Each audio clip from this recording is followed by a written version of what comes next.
Papaano ako mag-content? Alam nyo, ito, story ko lang sa inyo kung paano ako nagkaroon ng trending video sa TikTok. Paano ako nakahatak ng followers talaga. Chika ko na.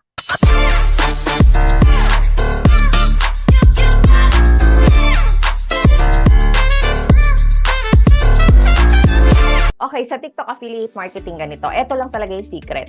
Makinig kayong mabuti. Magsulat kayo kung meron po kayong mga katabing notebook or papel. So yun guys, ito yung secret ko lang sa sarili ko. Unang-una, umuupo ako, nagbe-brainstorm po talaga ako. First tip.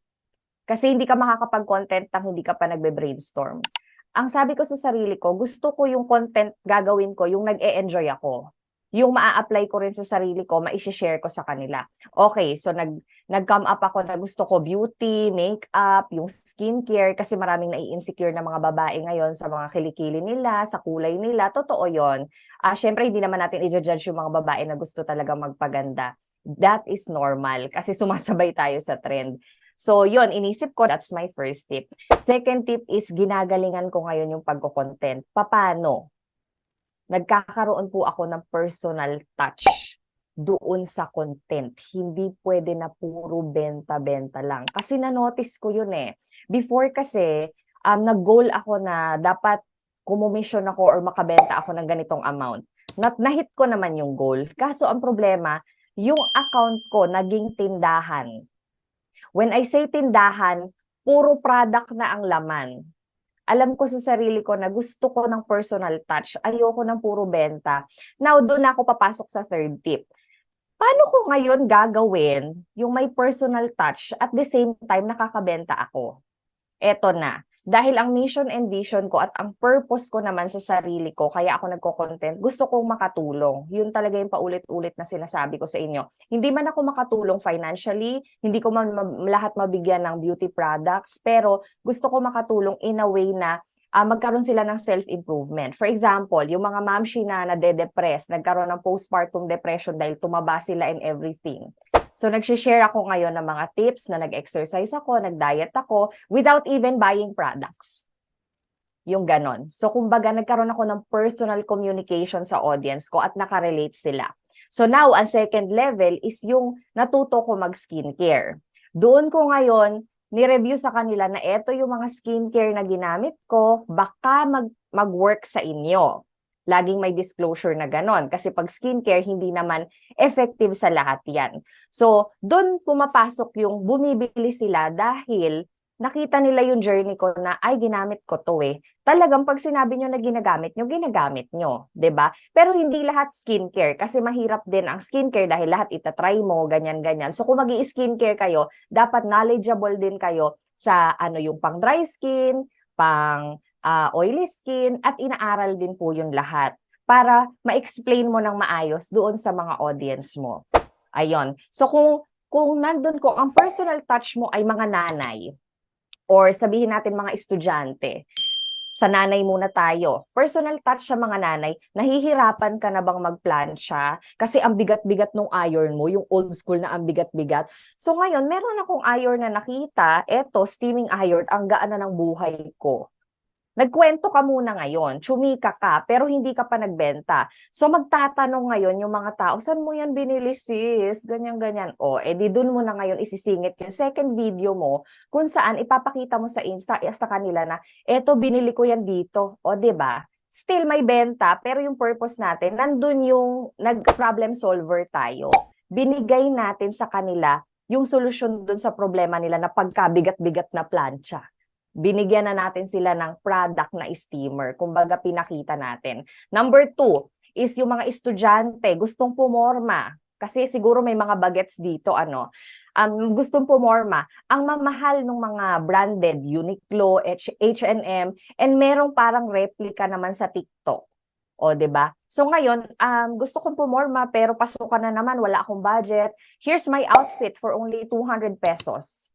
So, yon. Parang outfit tips, number 1, first video. And then, magtatanong sila ulit ngayon sa'yo, saan mo yan nabili? Doon ka na ulit ngayon gagawa ng second video. Para naman, i-share mo sa kanila kung saan mo nabili yung product. You see the point? Hindi tayo benta lang na, eto bilhin mo to. Ayan, sa'yo na. Eto bilhin mo, 299 sale. Bakit ko bibilhin? Ang tanong. 'Di ba? Bakit bibilhin? So, yun yung third tip ko sa inyo. And then, fourth tip, kung ano ang request ng inyong mga viewers, yun ang gawin ninyo. Kasi ibig sabihin, yun ang gusto niyang makita. Say for example, yung friend ko, nag-start siya from 0, ang followers niya ay 0 talaga. Tapos umakyat siya ng 50 hanggang 200 followers dahil ang ikalimang upload niya nag-trending. Maganda yung boses niya sa pagvo-voice over. Tapos, ang ikinater niya, lahat ng mga meron akong product na pwede panlalaki, pinahiram ko sa kanya. And then lastly, yung pinaka-fifth na video niya na nag-trending ng 33K, sa kanya trending na yon kasi 0 followers ka eh. Tapos bigla ka nabigyan ng chance na magkaroon ng 33K views. Case ng phone. Yung case ng phone na yon nung nag-trending, sinabi ko sa kanya, sundan mo yan agad. Ibig sabihin, yan yung traffic. Yan yung audience na binigay sa'yo ni TikTok. That means, pang-gadget siya.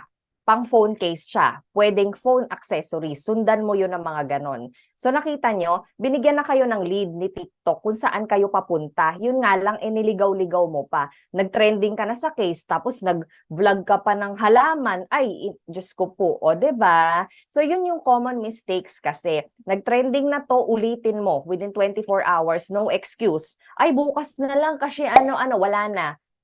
Lumamig na yung mainit na na audience, 'di ba? So may mga audience pa naman, halimbawa nakakita sila ng phone case, nilabas mo.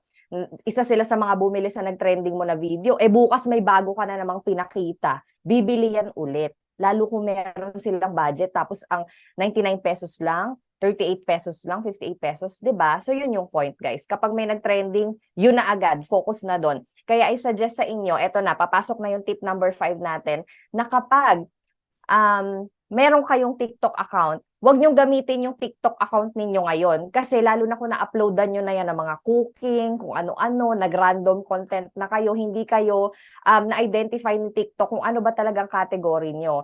Now, mag-start ka from 0. Why? Kasi para fresh ang iyong algorithm. Hindi malilito si TikTok na saan ko nga ba talaga to ilalagay? Ano bang ginagawa nito? So the first time na sumabak ka, first account mo or 0 followers ka, ma-identify na TikTok ay gusto nito mag-affiliate.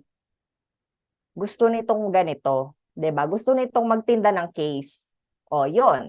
So itatry mo, yun yung pinaka-challenging part kung anong product yung magki-click sa account mo. Pero kung gusto mo talaga yung mga phone cases, edi pa ulit-ulit, re-upload. Huwag niyong kalimutan mag-re-upload. Hindi pwera na na-upload mo na ngayon, hindi mo pwedeng i-re-upload sa mga susunod na araw. Mag-re-upload kayo 72 hours. Pwede kayo mag-re-upload ng content. Okay, so yan. Diba? Nagsusulat ba kayo? Baka hindi kayo nagsusulat, ha?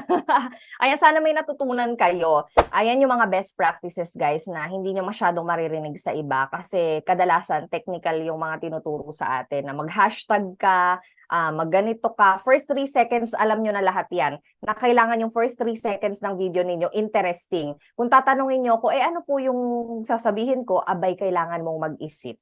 Ikaw ang mag-iisip. Hindi ko na yan isusubo sa inyo kasi doon nyo pipigain ang utak nyo talaga. If hindi kayo for content creation, bakit kayo nandito?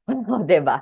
So you ask yourself, kung gusto mo talagang kumita, kailangan mo talagang pigain yung utak mo. Sa lahat ng bagay na gagawin natin, walang madali po. Lahat po mahirap. Ang gusto lang kasi natin agad is yung process na ay kumita siya. Gusto ko rin ng ganong result. Pero behind that, ano yung nangyari? Ano yung struggle na pinagdaanan bago nakarating doon?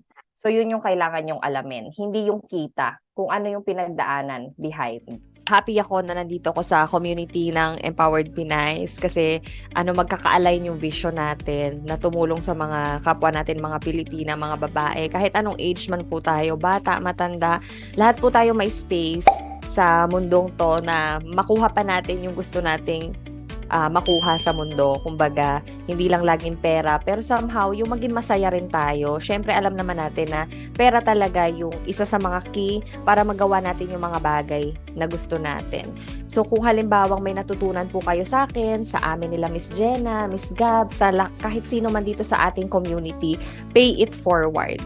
ipasa rin po natin sa iba. Hindi nyo po kailangang ibalik yung tulong sa amin at pay it forward sa iba naman na nakita nyo na dumaan sa same situation kagaya ninyo, nag-i-struggle. Malay nyo, isa rin kayo sa makatouch na mga buhay nila at isa rin kayo sa mga makatulong para magbago yung buhay nila.